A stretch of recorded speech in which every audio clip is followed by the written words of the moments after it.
Yeah, kicking off today's SportsMax Zone with CONCACAF Nations League football. We had matches across Leagues A, B and C on Tuesday to close the September international window. Let's take a look at the results, starting with the League C matches. Belize 1-0 over Anguilla. Barbados back-to-back wins, 3-0 over US Virgin Islands. St. Kitts and Nevis back-to-back wins for them as well, 2-0 over British Virgin Islands. In League B, the Dominican Republic 2-0 over Dominica. Antigua and Barbuda back-to-back defeats for them, losing 1-0 to Bermuda.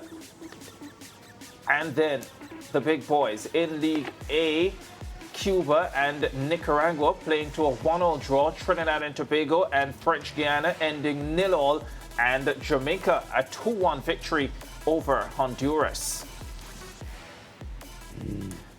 Now, Steve McClaren getting his first victory as Reggae Boyz boss, a hard-fought 2-1 success in the Honduran capital of Tegucigalpa. An own goal, a Michael Antonio 76-minute penalty, and late heroics from goalkeeper and captain Andre Blake earned the Jamaicans the 2-1 win. Antonio, who got the winner, was scoring his 5th goal in 20 appearances for Jamaica.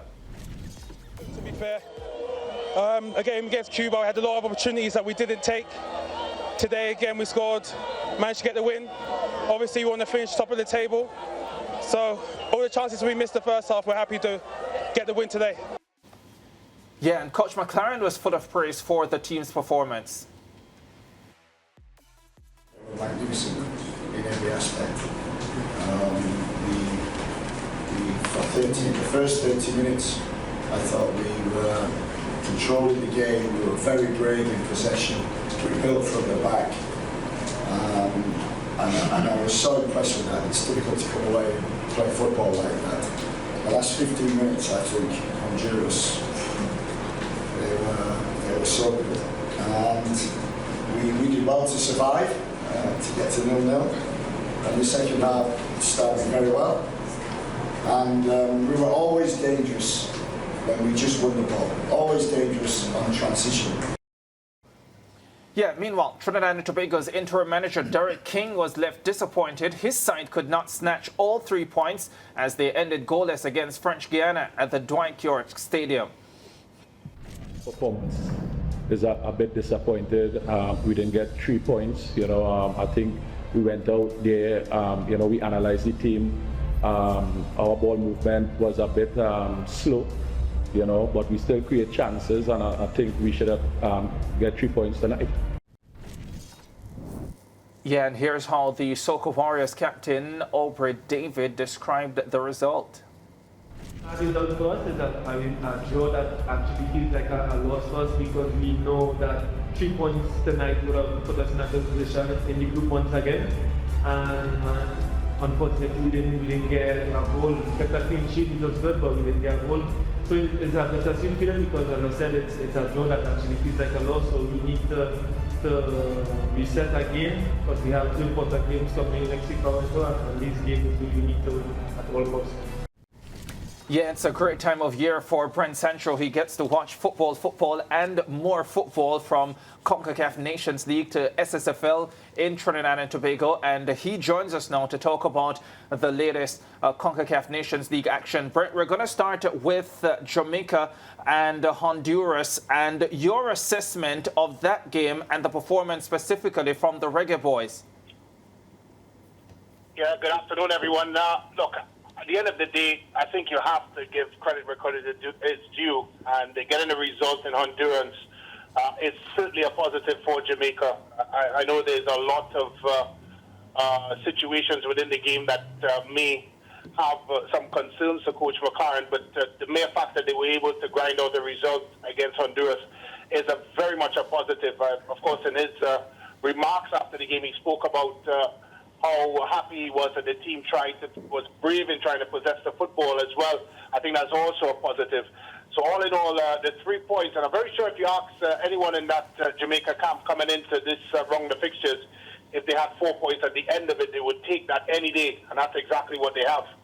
Yeah, exactly what they have indeed. At the end of the game against Cuba on Friday, our in-house analyst, Lejay Williams, said he was impressed with the build-up play generally from the Jamaicans, although they did not get the result against the Cubans in terms of a win. Are you of the same view in terms of what you've seen in the 2 matches so far under Steve McClaren?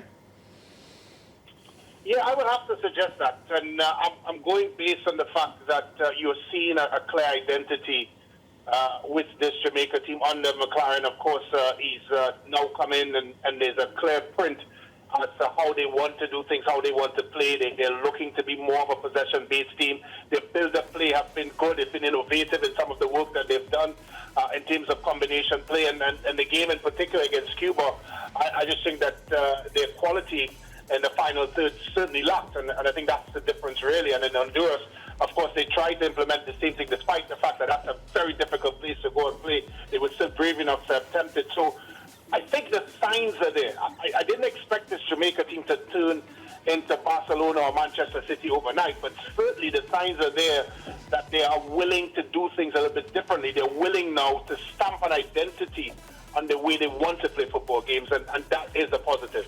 Yeah, interesting point, Brent. There are some numbers that I'm looking at here in terms of the passes completed on the part of the Jamaicans in this contest, and looking at the players from the Reggae Boyz setup who had most passes in the game, led by Ethan Pinnock, who completed 42 of his 49 passes. Andre Blake, the goalkeeper, was next best with 41 of his 47 passes. Damian Lowe, 27 from 28. Joel Latibodir, 27 from 33. Amari Bell, 23 from 29. All defensive players there, including the goalkeeper. What do those numbers tell you, if anything, and based on what you saw with the eye test as well, about the performance and the way the Reggae Boyz are looking to play? Well, I'd like to take those numbers, Ricardo, and put it up against the numbers that they probably had before McClaren had, and where we've had several conversations that the team seemed to be a little bit nervy when it comes to possessing the ball coming out of the back. That suggests to me there seems to be a lot more comfort, and the eyes told me that as well. There's a lot more comfort in bringing the ball out of the back, hence the reason why the numbers have read the way that they have. And a big part of breaking lines, playing in the middle of the park, is being patient in keeping the ball at the back and then knowing when to play. I saw a lot of that in the Cuba game. I saw a lot of that in the Honduras game. So that's a terrific start. I think the fact that the numbers, particularly from the midfielders, are not as high is because in the Honduras game, I felt they were very sloppy and of course, giving away possession quite cheaply. But the building blocks are there, and that's why the numbers point towards that. Yeah, and one more quick one from you, Brent. You know, if Honduras had won that game and on the penalty that Jamaica won the game with, we might have been having a slightly different conversation here this afternoon. I want to get your take on whether you thought the Michael Antonio penalty was indeed a penalty, should have been called a penalty. But I also want your take on the Honduras goal, because I felt as if there might have been a hint of offside. I'm not sure if we got the best replays to make that determination. No VAR in effect for the game to point out, to make that clear. But I want to get your opinion, your thoughts on those two goals. Yeah, I'm glad that you mentioned the VAR, the lack of VAR at the end of it, because we've gotten so used to having those very close and tight calls being overly analyzed by the various angles of television that we get in modern day football. And I think you're right. If you slowed it down and look at it differently, certainly both calls could have gone quite differently. But of course, it didn't. And because of that, and only because of that fact, I would suggest that yes, in the grand scheme of things, football-wise, it was what you would call a normal footballing call before VAR. I'm quite sure, to your point, Ricardo, if VAR was in there, we certainly would have been having a different conversation, because there would have been something to look at on both occasions, for that matter. Yeah, and now, of course, Jamaica will turn their attention to October, where they play Nicaragua and Honduras again. Honduras will be played back in Jamaica, so of course the home crowd, the fans and everything will have a massive part to play in that. Brent, what do you see coach working on based on what you've seen from the first two matches from now till then? I think Mariah, when you look at the schedule that Jamaica was given, I was looking at all the other teams, of course, list of games. It's very difficult to argue that Jamaica's had the more difficult schedule because Nicaragua, and you look at their results, are certainly an emergent force coming out of Central America. I think one thing for sure is exactly the point we was just having a discussion on with Ricardo regarding possession in the middle of the park and retaining possession, which allows your front three better situations, better to present them with better options, with a better look. I think when you lose the ball in the midfield as much as they did, and particularly in the Honduras game, when that sort of situation does not bode well for your attacking players because now they're not getting the ball in the areas that they probably want to. So I think that's one thing for sure. The coach McClaren will work on that approach play when it comes to getting into the final third. Right, and I want to move across now to home. Trinidad and Tobago, that draw against French Guyana, coming off a 4-0 loss to Honduras. Do you think there's any sort of pressure now on the team to perform, Brent? And caretaker coach Derek King? I'm happy you asked the question you did, Mariah. The team to perform, and I think that's where we need to start. It has been extremely lackluster, and I think for far too long, this group of players have gotten away with pointing the finger at the coach. And I'm not suggesting that they're going out blaming the coach, but there's been so much conversation here in Trinidad and Tobago about coaching and who should coach, and this coach is not the right coach and whatnot. But there's not been close enough examination on the players. They have not been up to scratch in their delivery. They have not done well in several occasions. Yes, when they've gotten one or two results, they've down the hatches and gotten it. But we've seen too many subpar and poor performances by Trinidad and Tobago players that suggest to me that they're just not, I hate using the word good enough, but they've just not been doing the right things to get us results. That game last night was there for the taking. That was a very poor French Guyana team, all due respect to them. And Trinidad and Tobago should have easily walked away very comfortable winners. Instead, it turned into, of course, a bit of a debacle and a game that certainly many would want to forget.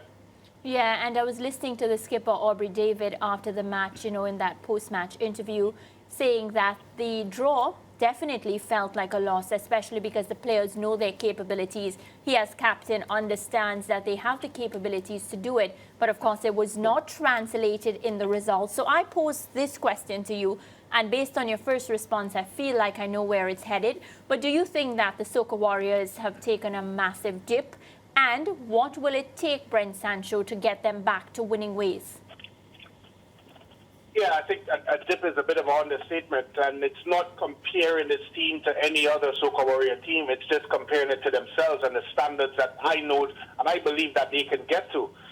When you're representing your country and you're playing for so much at stake, there has to be a level of pride, and the lackluster performance at Tobago last night really typifies some of the performances we've seen from this team and this same group of players. So you have to be so bitterly disappointed. Yes, I hear Captain Aubrey David being a bit disappointed, but how many times we've heard those statements? How many times we've heard about disappointing results and not playing well enough? And when are they actually going to be stand up and counted for those sorts of situations? And I just think it's very, very unfortunate. In terms of turning things around, I think the player pool needs a bit more depth. That's certainly from what we have here. You're seeing the same persons going back and making the same mistakes and getting the same selection. Somehow Trinidad and Tobago needs to tap into a player pool that's a bit more diverse and can give them a bit more impetus. As it is right now, it is just not good enough. Yeah, and Brent, you were suggesting yesterday in our preview that you're not too sure why the game was placed for the Dwight York Stadium in Tobago, with T&T's results not being very good there. I gather that the Hasty Crawford Stadium is under refurbishment at the moment. Is it that there were other options to play the game somewhere else in Trinidad and not Tobago? Well, I tell you what, lads, in a country that has probably more stadiums per capita than anywhere else in the world, we are having a conversation where there was probably no other option, because the Hasty Crawford Stadium, through the sports company, suggested that the Hasty Crawford would be down for repair for quite some time. Of course, Atobolan is not back up and running. The Manny Ramton and Larry Gomes does not have lights, and it's not fixed. And I could go on and list places. So the only other option they really had was the Dwight York Stadium, albeit, of course, the Hazy Crawford Stadium apparently became available, but it was too late to switch the venue. So imagine that we are having a conversation in a place that is blessed with facilities, discussing that there's limited options that the national team has to play in a place that, as I mentioned yesterday, it's not been a comfortable place for our national teams. Why not, though? Why not comfortable? What is there something specific about the Dwight York Stadium in Tobago that isn't ideal for T&T to perform to its optimum? Yeah, I think when you look at the sort of attendances, the support, it's not as same as you would get at the Hazy Crawford Stadium for sure here in Trinidad. And I think in general, it just seems to be an eerie feeling playing over there. I myself played in a fixture against Northern Ireland, and it's something about that facility. It's hard to put a finger on, Lance, that you just don't get the right results, and you just don't get the right sort of performances. And like anything else, I'm very sure in Jamaica the office is comfortable for the players, and if you shift anywhere else, you may see a little fidget in terms of performances.